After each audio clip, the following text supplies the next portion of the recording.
দেশ বিদেশের ৭০০ দৌড়বিদের অংশগ্রহণে নরসিংদীতে অনুষ্ঠিত হলো আন্তর্জাতিক ম্যারাথন দৌড় প্রতিযোগিতা। ৪২, ২১, ১০ কিলোমিটার ও ৫০০ মিটার এই ৪ ক্যাটাগরিতে বিভক্ত এই ম্যারাথনে নারী, শিশু, তরুণ, বৃদ্ধ সবাই একসাথে পায়ে পা মিলিয়ে দৌড়ান।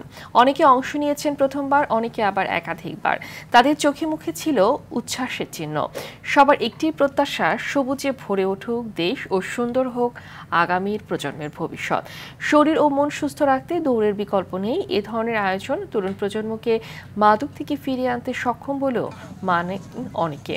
পরে জ্বালানি মন্ত্রণালয়ের সিনিয়র সচিব মোহাম্মদ ওয়াহেদ হোসেন, জেলা প্রশাসক মোহাম্মদ আনোয়ার হোসেন, পুলিশ সুপার মেনহাজুল আলম বিজয়দের মাঝে পুরস্কার বিতরণ করেন।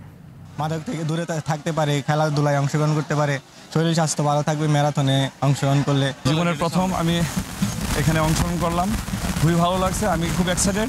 আমি আশা করছি সবাই এই বছর যারা না অংশগ্রহণ করেছেন আগামী বছর অবশ্যই অংশগ্রহণ করবেন। সবাই যদি রান এনশিওর করে তাহলে তাদের শরীর সুস্থ থাকে। যেমন আমার কোনো কিলার ডিজিজ নেই।